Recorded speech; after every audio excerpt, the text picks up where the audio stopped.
Hello, twisted humans. Do you find yourself wanting to know more about the latest murder, conspiracy, cult, or haunting? Then this is the podcast for you. I'm Alecia. And I'm Sierra, and this is Twisted and Uncorked. Hello and welcome to your favorite podcast. This is episode 186. And I just have to say, the history of cryptids that we have covered on the show by me have not been as well known and have been of the unfortunate type. But today's episode is something that I think our listeners will recognize.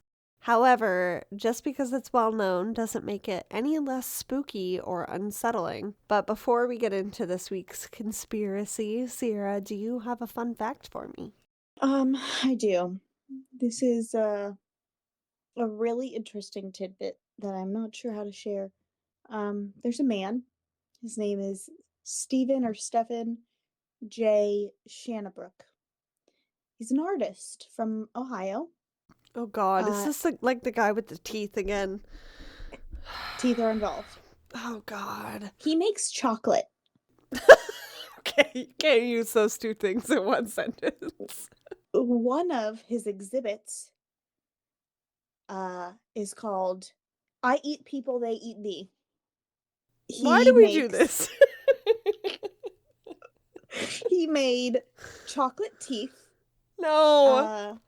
With actual teeth that he collected from dentists and then molded them. You know, he made a mold of actual teeth, like teeth people had pulled out, and then filled the mold with the now disgusting tooth out of it, just the mold with chocolate, and made chocolate teeth. Okay, kind of interesting. This isn't even the worst part. This was just an interesting piece I found after the worst part. The worst part is his main exhibit is called morgue chocolates. And they are impressions from wounds from dead bodies. I need to go. Like eyeball stitches. No. Bullet wounds. Why? In people's body. He got molds of those. But and why? Made chocolate. Just for the art of it. You're not supposed to eat it, but he did say in an interview that sometimes kids eat them at his exhibits. I'm like, there was a body touching that mold before the chocolate did. And I feel like that's really unsanitary. I feel like that's definitely not food safe. I feel like that's definitely cannibalism. Oh! So, like that just happened. Like secondhand cannibalism. Oh, fuck. Yeah, like no 1 degree of Kevin Bacon cannibalism. Where did you find this? And why? I think I originally found it on Facebook. Something called The World's Most Horrifying Candy. And this is the picture that I saw. This is what I screenshotted. And I was like, what the fuck is going on? Oh, I don't like any of it. So then I had to look up morgue chocolate, and then I found out about this Shanabrook guy. Sir, is he still alive? I assume so. Oh, yeah. Oh, God. Why? Yeah, he just makes horrifying chocolate and displays it in museums. Yeah, that's weird. Like, yeah. It would be different if you were catering to a morbid crowd like us who would be like, ooh, this is I don't even think we would purchase this. No, see, that was the thing. I was like, it's just I like weird. Creepy stuff. I don't want to eat an ear chocolate that got ripped off, that came from a mold of an actual ear that actually got ripped off of an actual human. Yeah, like, that feels it's funny like if you're making it like it. Yes. But when you're using the mold. Yeah, it's like a moral gray area. Yeah. Yeah. I don't like it. Like the Ouija board mints that you got me. Those are creepy and fun. Yeah. I like fun. those. Mm-hmm. No. Yeah, if they had finger mints, I would totally eat them. Yeah, I think they weren't molds of real fingers. Exactly. Yeah. It's when you add the element of it being a real person and a real yeah, that's weird, sir. Ugh. Yeah. Well, I was literally just telling Sierra that one of my friends listened to an old episode of ours and was laughing at our fun facts then. And somehow we keep making it weirder for you guys 186 episodes in. Like, at some point, like episode 500, we're going to be like, have we covered this though for sure? Or Yeah. the world is just going to keep presenting creepy shit like this for us to tell you about. Exactly. My fun fact is statistical from Business Insider, and I thought it was really interesting. So, 108.2 billion people have been born in the history of the planet. According to the Population Reference Bureau, 7 billion people are alive today, which makes it 7% of all people that were born ever in the earth. I think So 8 billion people are alive today, but well, yeah. well, this when They was this keep article having posted? babies. Yeah. Don, when is this article from? But 7% of people that have ever existed are still alive today. Oh yeah, this article's from 2019. But still, I would still like to say at least 7 to 9% of people that have ever existed are still alive. That's crazy to me. Weird. It is weird. And the case that I have for you today is weird. But what's also weird is what's happening behind you. You need to explain yourself to the peeps. Yeah, so I'm moving soon. And since I'm moving soon, I have to take apart, deconstruct my library. Oh, did you see that? Anyway, it's a little dusty in here. I took all my books out. I kept some books from being boxed up. They're next to my bed. So I have books to read while we move. But there's no books in here except for Guardian Angels and the one I'm currently reading, Crown of Midnight. But yeah, so this is an empty bookshelf, you know. This is a blank wall. Wait. Yep, this is a blank wall. Actually, this is also an empty bookshelf where my blank wall would be on the other side of it. You're taking your shelves with you, obviously, I assume. Yes. It's really sad in here, and I got to repaint these walls back in there, back in here to white. So, you'll see gradual changes. Boring. Is your mother-in-law going to be renting out the place again or selling it? Renting it. Well, I'm very excited for you because I know you have big plans for the new podcast studio. It's So gonna be great. in the timeline of our podcast of 4 years, Sierra's space has changed approximately 15 times. Mine has changed twice. I think you're exaggerating with 15. I don't know if I am. Go back to our YouTube channel, Yeah. guys, and see how often Sierra's background changes. How many can you count? You know what? If you can tell us accurately, I will send you a t-shirt. Just tell me how many times has Sierra's background changed. Mine has changed twice in 2 different spaces in my house. This area has grown, but I've remained in this spot, so I don't really think that counts. What about the time when you were in Vegas and you That recorded still in a hotel? counts as one time. That's true. That is true. So 3 times my recording space has changed. I laughed because in the videos that Praz was watching was episode 27. You have a different background and you were talking about how you rearranged your like area and you were all excited about it. Yeah. And I'm like, yeah, this is a pattern for her, guys. Yeah. Just at least she's keeping it fresh. So if you're not Always. subscribed on YouTube, go and do that right now. But speaking of fun things that have nothing to do with YouTube, I found another really cool wine to tell you guys about. Not drinking it, but I'm going to tell you about this wine. Your transitions don't always have to start with speaking of. You know what? I think... You seemed like you were trying really hard to make it work. I'm like, you don't have to. And speaking of the fluff that flew by Sierra's face. Yeah.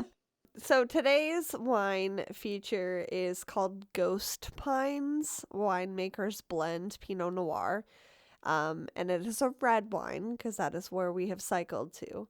I love the whole vibe of the logo, the label, everything about it.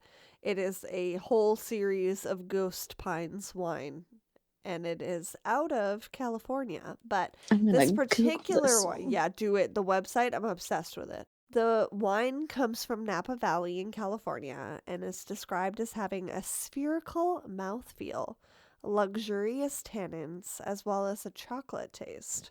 Made using grapes harvested in Monterey, as well as Sonoma. This Pinot is silky with an extreme aroma and understated sort of elegance that is energetic and has a strong crimson shade.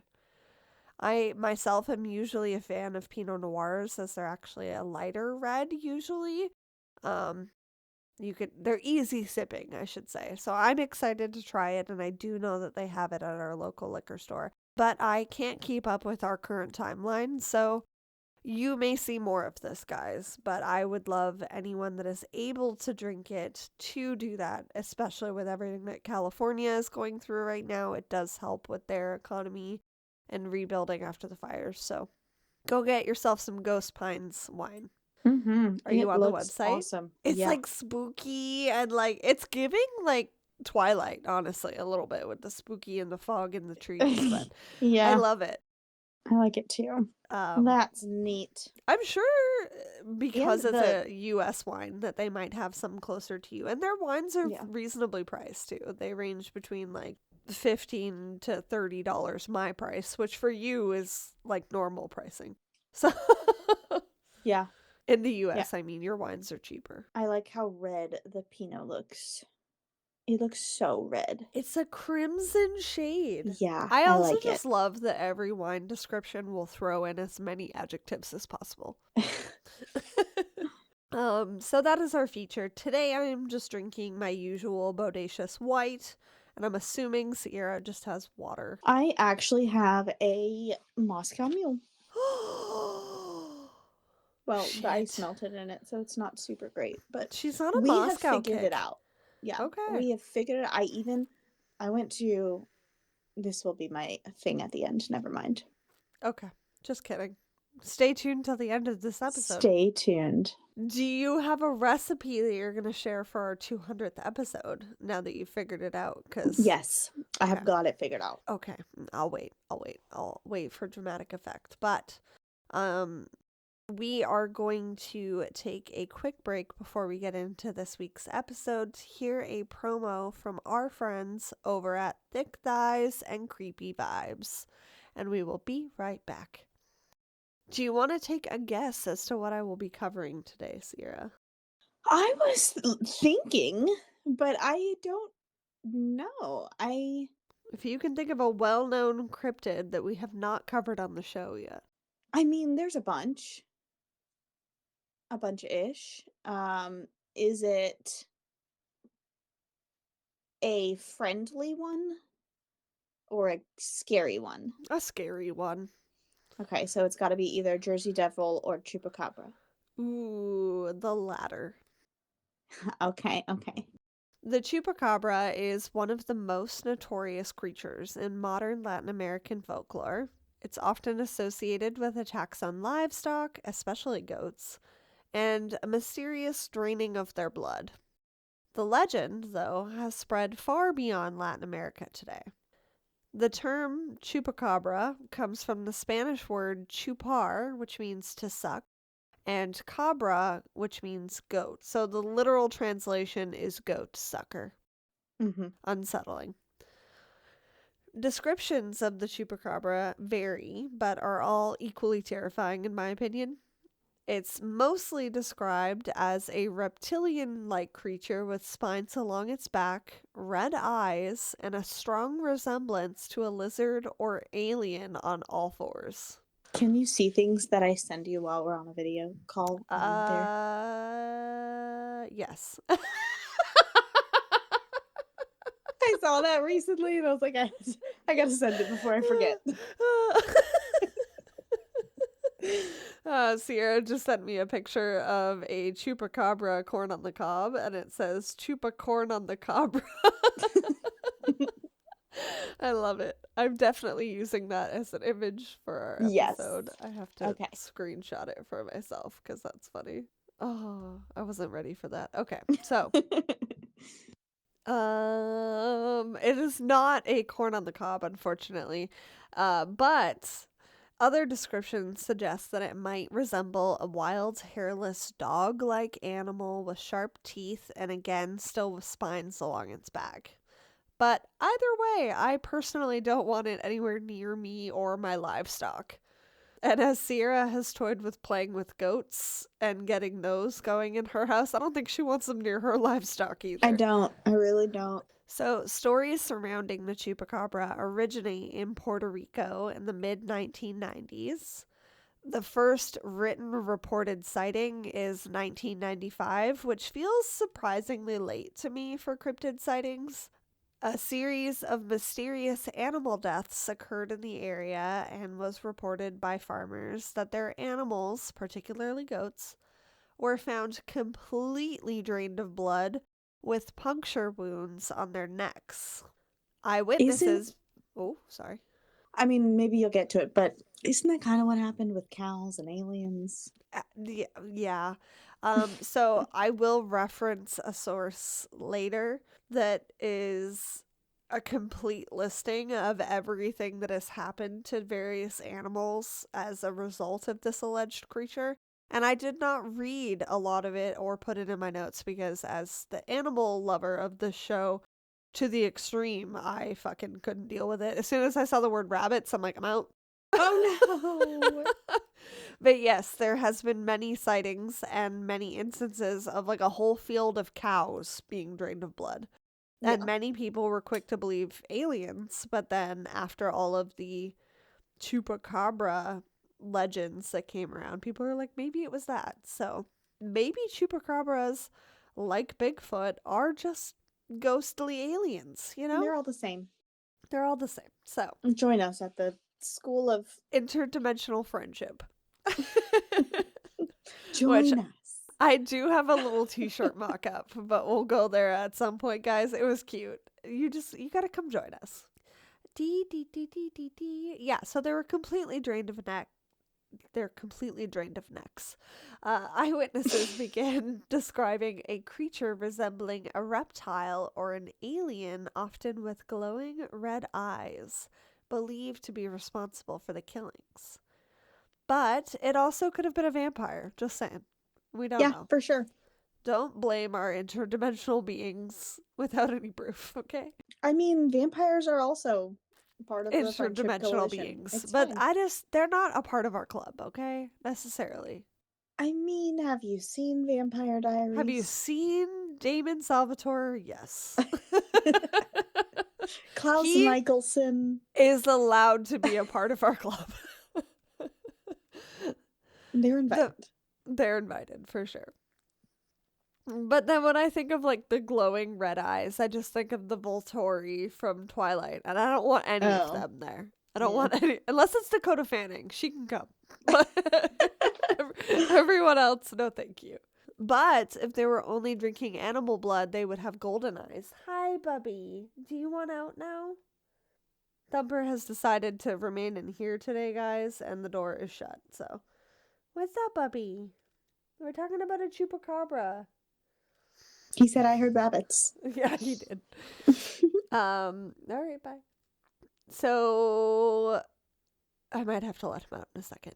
So, the first widely reported incident took place in the town of Canovayas in Puerto Rico, where a large number of animals were discovered dead under similar circumstances.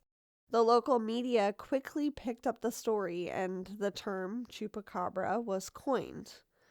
The phenomena spread quickly to other parts of Latin America and eventually to the United States, so podcasters like us could talk about it. And while Puerto Rico is often cited as being the birthplace of the Chupacabra legend, there are many other notable reports in different parts of the world within a year, so who got to the internet first? Let's just say. Yeah. In Mexico in 1996, The legend spread widely there, particularly in rural areas. Reports of livestock killings with similar symptoms of blood drainage and mysterious puncture marks began to emerge.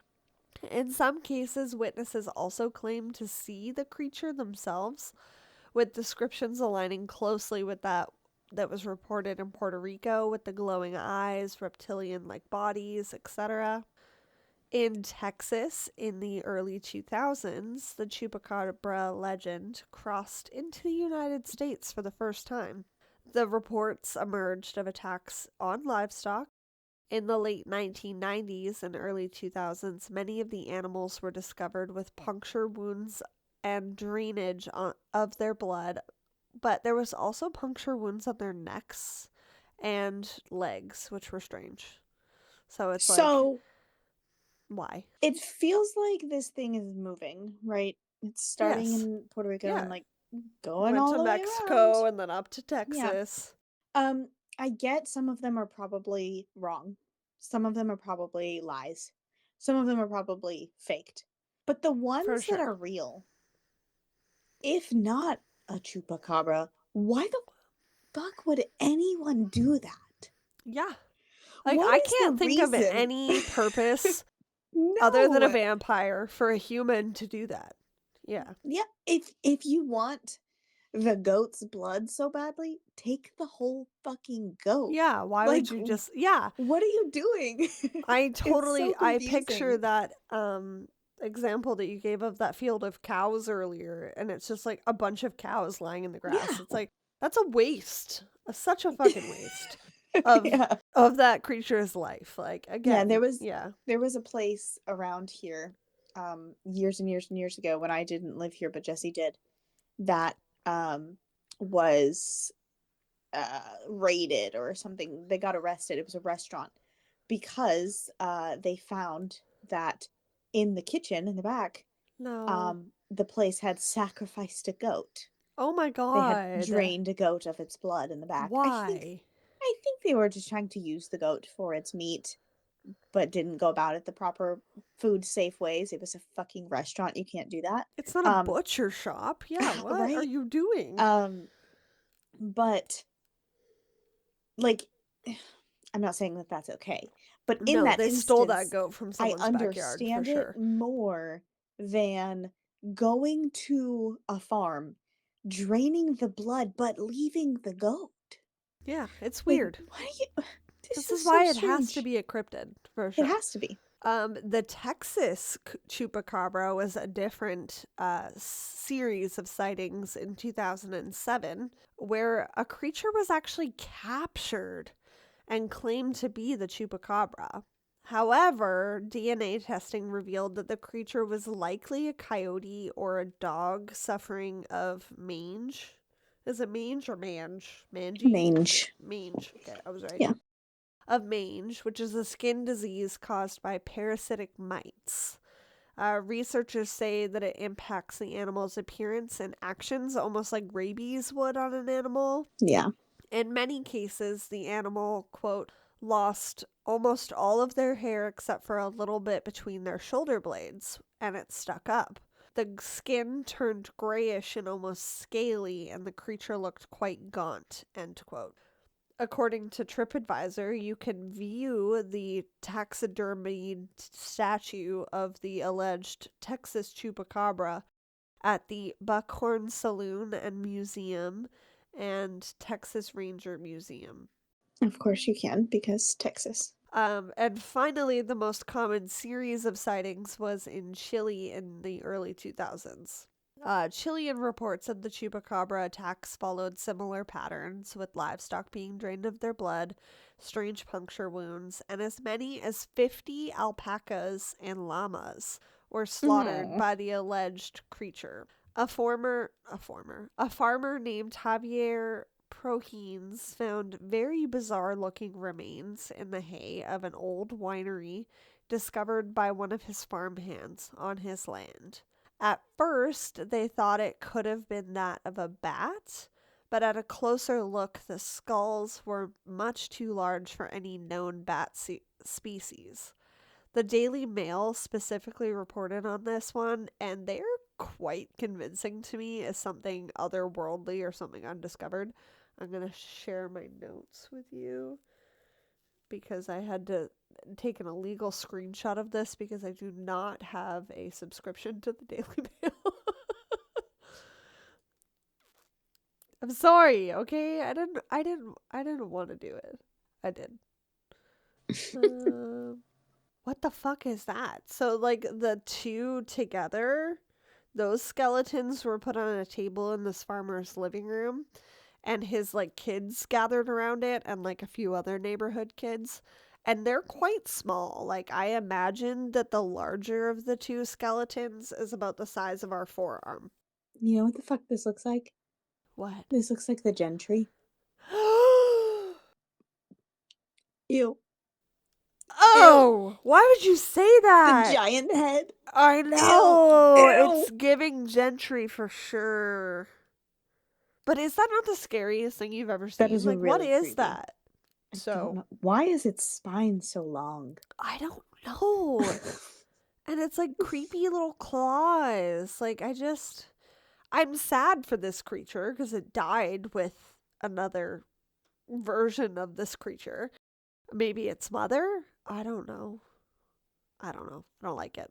But that is the most convincing skeletal remains of the Chupacabra. Where are they?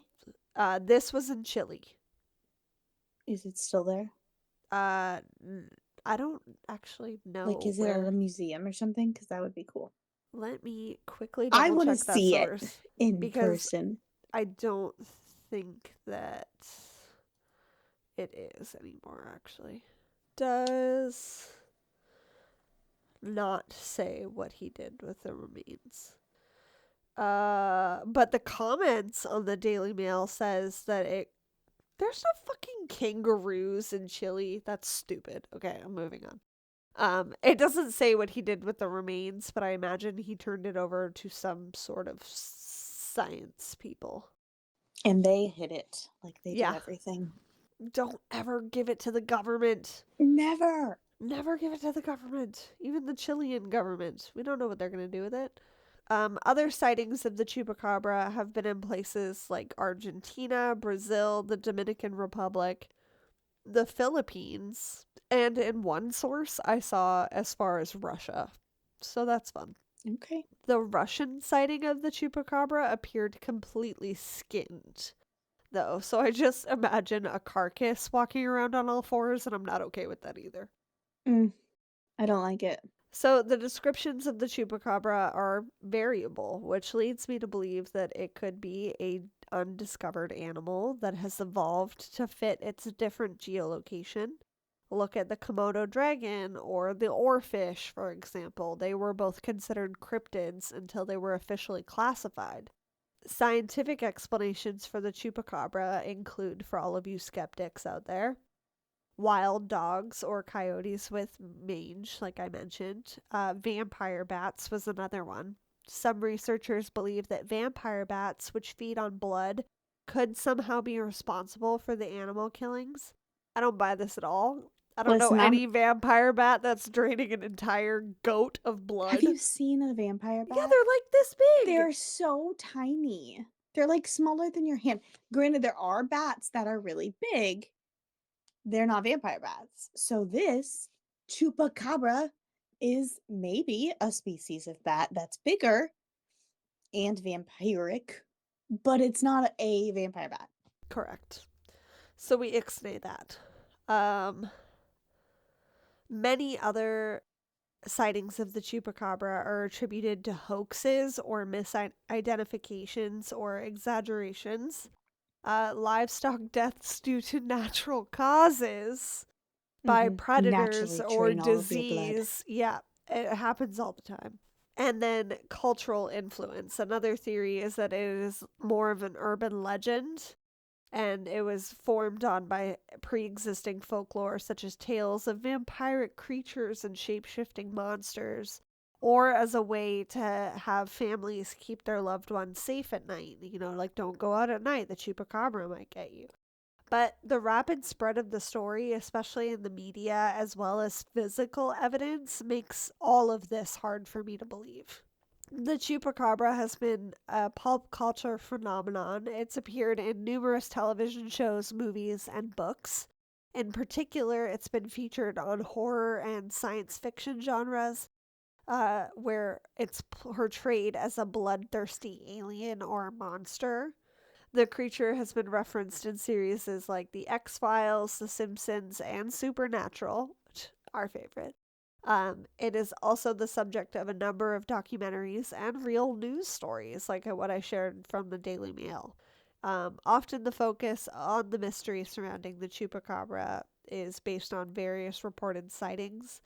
uh, the University of Princeton has made it their mission to document every known sighting of the Chupacabra starting from 1995 to today. Like Sierra said, there is the possibility that there is exaggeration or falsified information that's reported just for publicity standards or to possibly cover up a waste of all of that, like all of those animals. Like if something went wrong, who's to stop somebody from being like, oh, I caused this disease. I know how I can cover it up. I can make it look like the Chupacabra came through my field. Yeah. So if you're interested, that resource is listed on our website for this episode. However, there's a lot of animal descriptions and just like absolute savagery in there, and it made my heart hurt. So I had to stop reporting after a certain amount of time. Is there a recent horror movie about a chupacabra? That's a I good keep question. seeing, I'm not sure if it's on podcasts or TV, like YouTube commercials. I'm not really sure. You But are correct. okay. I thought so. But it doesn't look. Doesn't look A-list. Yeah. It is from 2023. Oh, maybe that's not the one I'm thinking of though. There's a lot of really bad things on here regarding the Chupacabra. The most recent one that I can see on here, besides the 2023 documentary, is from 2013, and it looks like they had a budget of like $5 and they were trying to make a knockoff horror movie type thing. It's Yeah. called The Chupacabra versus the Alamo. Oh my God. Yeah. Man, I cannot think of what. What you've seen? Like something that could still be coming out? Yeah, I keep hearing. Again, I don't remember if it's hearing or seeing, or I only hear it, but I don't know if it's because I look away or if it's because it's like podcast audio or something. But I vividly can hear it right now. Okay, it's a horror something or other where there's a mom and a dad and a kid, and Is it called they got the Chupa? dad. I'm Oh, not sure. because they're It. making a movie on Netflix called Chupa, and it looks like an AI, like fuzzy dog like creature. Mhm. And the description says while visiting his family in Mexico, teenage Alex discovers an unlikely companion as a chupacabra hiding in his grandfather's shed. No, it's not that. Well, It might guys, be, come on. hang on, it might be Wolfman. Okay. Yeah, okay, I think it's Wolfman, That doesn't whatever this even look is. like a chupacabra. I gotta show you this. This is ridiculous. Wolfman release date was 2 days ago, so maybe it's this one. I'm sorry, 10 days ago. What day is it? Fuck. It was the 17th. The chupacabra is a fascinating example of modern folklore blending mystery, fear, cultural influence to create a creature that is captivating for everyone's imagination across the world. Whether it's a product of misidentification, urban legend, or real, the chupacabra still continues to be a part of popular culture today and will likely remain an enduring symbol of mystery and the unknown, at least until somebody discovers one for real. Yeah. The Chupacabra is one of the most famous cryptids in modern folklore, specifically for its blood sucking acts on livestock. But it could really be anything. I'm not purposefully, I am personally believing that it is a real life cryptid that has just not been identified yet. We don't have enough sightings, but what do you all think? Very interesting. What was I about to say? Oh, it's sad and interesting. I'm not sure that it It's is one of the sad. most well known, but probably one of the least liked. Because for one, it's just fucking ugly, right? Like, I'm sorry. I mean, not in A the mangy Chupa dog. version of this Yeah, movie. that That's wasn't pretty cute cute. either. Well, until And you said then, gremlins, then I was yeah. disturbed. And then it also is killing animals. Like, that's the meanest thing you can do. Like, Right? Especially if you're not actually eating it. You're just draining it of blood. yeah, what are you doing? We have a So, vampiric animal on the loose, guys, that we have just not discovered yet. yeah, hopefully it never discovers human blood. I hope. Oh, God. You just predicted the end of humans as we know it. But, like, Corn on the again, chupacabra. yeah, if it was a coyote that was sick, the coyote would not do that. So that's not even like a likely explanation to me. A dog, like the sightings maybe, but the actions no. Like if you saw a coyote with mange on your Yeah. property and it was spindly hair, Dude, you would be like that's a chupacabra, but I had a terrible, like, sinking gut, bad, scary, terrified feeling one day recently. Um, I was in my car, and my car has a backup camera, and I was going somewhere, and it was dark, and I was in reverse to come out of my driveway, did you and hit another trash can? in my backup camera was an animal that looked like a freaking wolf, like a wolf. And I was like heart drop, like there's a wolf outside of my car. And I was like, what am I supposed to do? And so I put my car in park. And because I don't know, either I'm an idiot or I knew deep down that it wasn't something scary, I opened my car door and went to it. You know? Like, who the fuck would do that? It wasn't a wolf. It was a um husky dog. And it had gotten out from its whatever its place, its own house, and it was panting, it was bleeding, and I was like, "Oh my god, you poor dog." And so I waited with it and called the owner whose number was on the tag and stuff. But it was terrifying. For like a split second, I was fucking terrified. Why was he bleeding? What I don't happened to know. him? He had come a long way from his home. There was actually two of them. Only one of them was bleeding. I don't know if he was bleeding because of how he got out of like the yard or whatever. He like scratched himself, or if another dog had gotten him. Um, Let me see if I still have the picture. I love huskies. Yeah, they were Also, who adorable. the But fuck has in a husky in Alabama? right, I know they were adorable and awesome. But in my backup camera, they were terrifying. I was so scared. I don't blame you. Like You and I were it scared takes, of the shadows in your backup camera. If you yeah. if you have a feeling, Do you know how like all of your cameras will say like objects appear larger yeah, than they'd seem? Yeah. yeah. I thought it was a freaking wolf, okay? I was so scared. Oh, the dog. He was probably so scared They were panting. and Like I brought hot. them big old Yeah. buckets of water. I was like, "Oh, poor Oh. puppies." Yeah. Oh.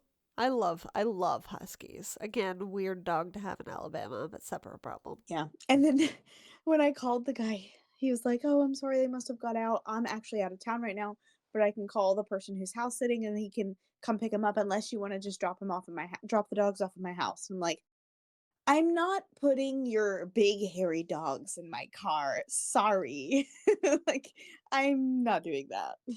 come on over. Yeah, that, and one of them is bleeding. He was nice about it though. He was like, "Oh, I don't know if you want to give me your address. We can like meet somewhere or something." And I'm like, "No, just come on over to my house. Yeah. My husband's here. It's fine."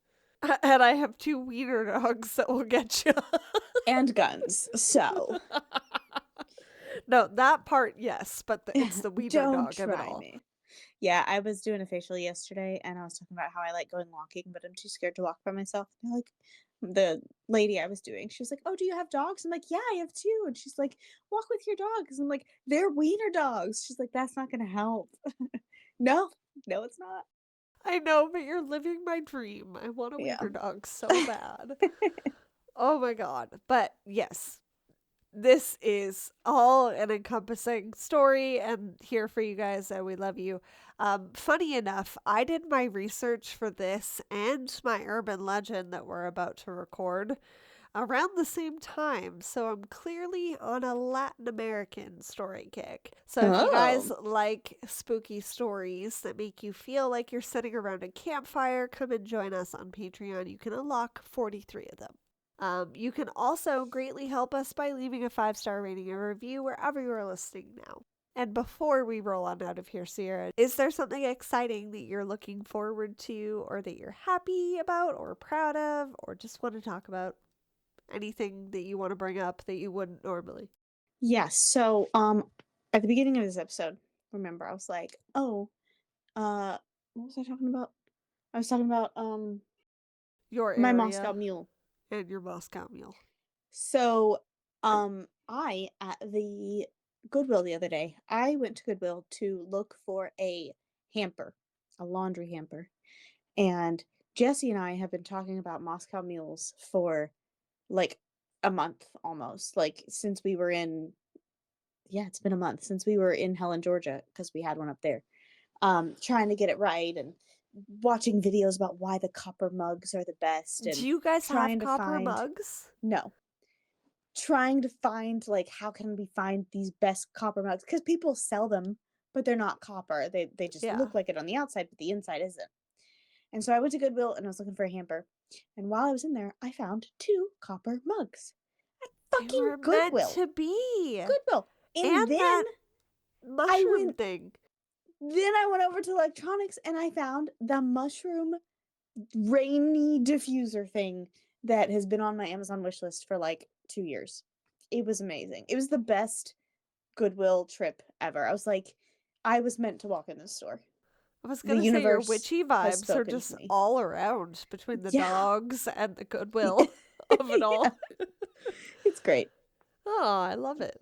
It's great because I've That been lamp really, is, or that really stressed diffuser is really lately. cute. Yeah, it is. But I've been so stressed out and busy and like moving and packing and this and that and just nonstop going lately that felt like a really good win. So I like it. I love it. What It's a about good you? omen for things to come. Yeah. My I feel like the complete opposite. I feel like my body is not cooperating and I'm tired. I went to bed at 8 o'clock yesterday. That Who sounds am I? nice. An elderly woman? Like, no offense to any elderly women. But I don't have the luxury of going to bed at 8 o'clock. But I will say that a particular win or something exciting is that I've just been focusing more on my health and going to more Pilates and yoga classes. And I was finally able to do Birds of Paradise class the other day, which is a particular yoga pose. And I was so proud of myself. So, Good. as I somebody did that's been practicing for 12 years, yeah. it's very exciting. I did sit-ups the other day for the Oh, first God. time in like I don't know, Why? 6 years since I got out of the military. I literally thought I couldn't do them anymore. It's like there's no way and I just did. It's like, man, my core is stronger than I thought. So, I Good know for that you. feeling. It It's a was good great. feeling. Yeah, Sit-ups are hard. We they do are. something in Pilates where she makes us do stand-ups if a new person joins class for the first time, where you literally lay on the ground and stand up and then lay on the ground and stand up, and it's fucking torture. Like, I would rather do burpees. Yeah. And that's saying something. I am not Well, I had to do overweight. burpees sit-ups and lunges today, so fun times. It's 2025, guys. It's not January when you're listening to this, but it's still January when we're recording it. So we're still on track with our New Year's goals. And we are going to have a resolution check-in on Bitch and Wine in February. So if you Yes. want to hear more about what's going on with us, come hang out with us there. But that is all I have for you guys today. We are going to go record this Latin American urban legend. And we will see you next week for Sierra's. Disappeared? No. Unsolved. What is it? And we love you so much. And in the meantime, keep it twisted. Twisted and Uncorked is a proud member of Weirding Way Media. Hosted and produced by Sierra Zorn and Alecia Watson. If you like the show, don't forget to leave a 5-star rating and review wherever you are listening now. It really is the best way to spread the word. You can check out all things Twisted on our website, twistedanduncorked.com, and we will see you next Tuesday for a brand new episode.